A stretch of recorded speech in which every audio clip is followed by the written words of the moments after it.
Hello, I am Neha Patil. Welcome you all in today's session. Today we are going to see the concept of the in-order traversal of a threaded binary tree. In the last video, we have seen how to create the threaded binary tree.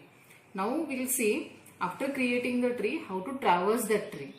So like a binary tree, again here also the traversal techniques are same, like the in-order traversal, pre-order traversal and the post-order traversal. So today firstly we will see about the in-order traversal. So this is the example. I have drawn here one sample tree. For this tree now we will see how it works. So if you see here, this is the head node. This is the root node. Root is having the value 10. 10 is having the left child 9 and 9 is having the left child 8. 10 is having the right child 11 and 11 is having the right child 12. And the threads are shown here by the dotted lines and actual pointers are shown here by the solid lines. So if you see here, wherever the actual pointers are present, the L bit and R bit values are the 1, and wherever the threads are present, the values are the 0 here. So this is the representation of the threaded binary tree. Now we'll see how it starts. So as you know that in-order traversal is nothing but the LDR technique. That means we have to visit the left side first, then we have to visit the root node and then we have to go to the right side. So as we are going to see here the traversal of the threaded binary tree, so we have to talk in terms of the L bit and the R bit. So what we have to do here, we have to see the L bit field and the R bit field.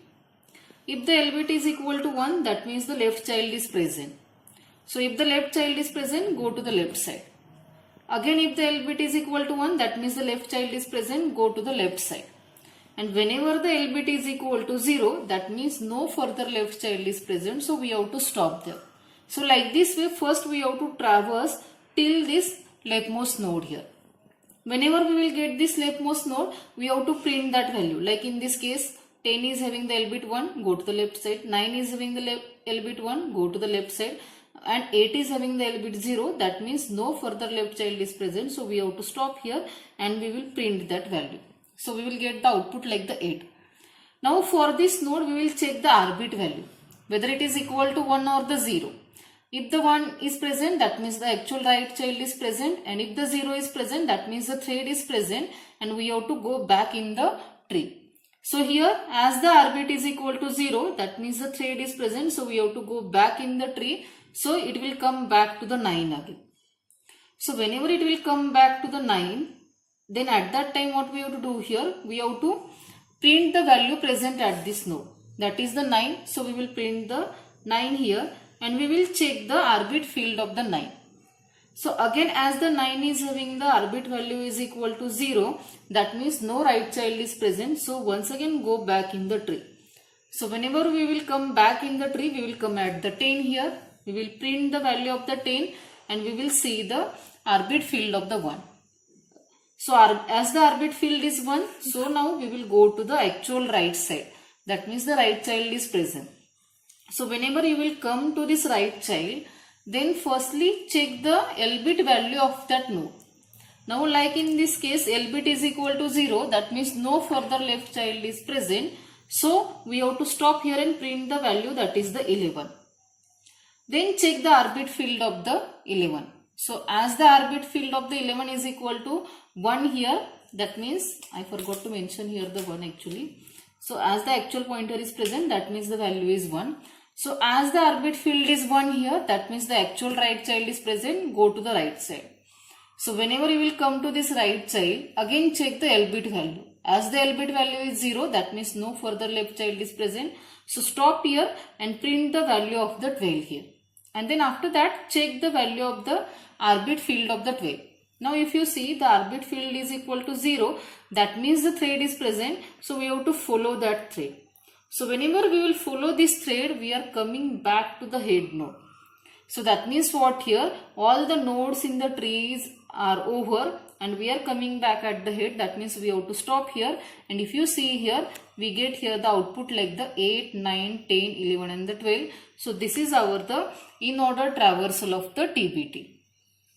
Now we will see the code related with this. So this is the code related with this.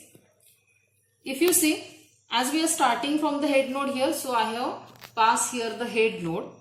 But actual TBT is present like a left child for this head node. So we are taking one temporary pointer T and we are assigning it to the left of the head.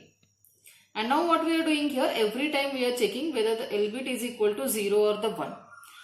If the L bit is not equal to 0, that means we have to go to the left side. So that is the while loop. While T L bit is not equal to 0, T is equal to left, that means it will come here.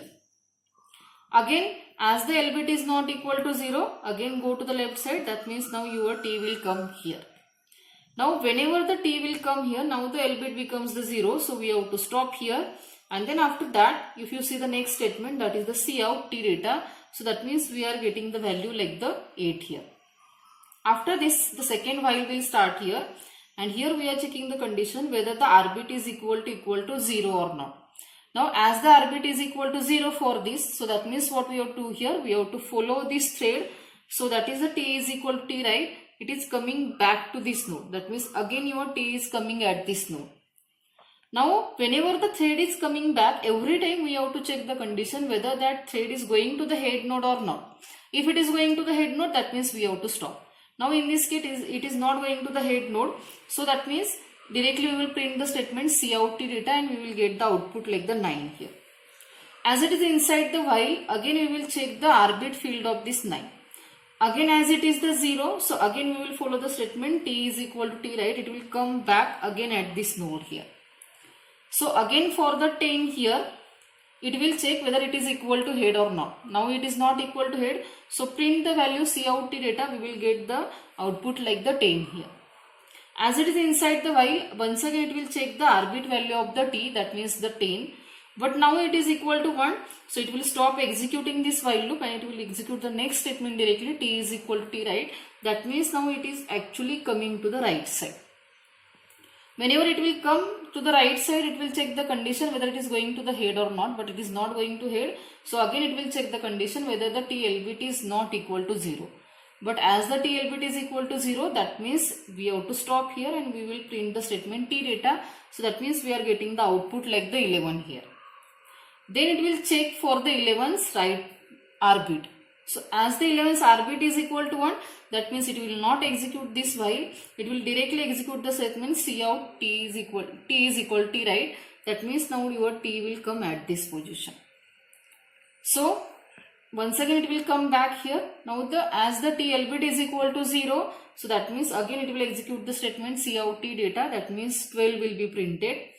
For the TR bit, that means 12's R bit is equal to 0, so it will execute the statement T is equal to T, right? So whenever it will execute the statement, it is going back to the head node, and this condition T is equal to head is going to become true. And at that time we will return from this loop, that means we will stop here. And if you see here, we have taken here the output like the 8, 9, 10, 11 and the 12. That means all our values are printed here, and so we have to stop here. So in this way we are getting the in-order traversal of a TBT. So always what we have to remember here, that in-order traversal is nothing but we have to visit the left side first, then the main root node, and then we have to go to the right side. The only difference in the binary tree and the TBT is what? In the TBT we are going to check the L bit and the R bit field. If the L bit is equal to 1, that means the left child is present. If it is 0, that means the thread is present. So threads, if you see here, all threads we have used here for the backtracking purpose. So in this way we are going to take the in-order traversal of a TBT. Hope you have understood this concept. If you like this, then don't forget to like the video and subscribe it. Thank you.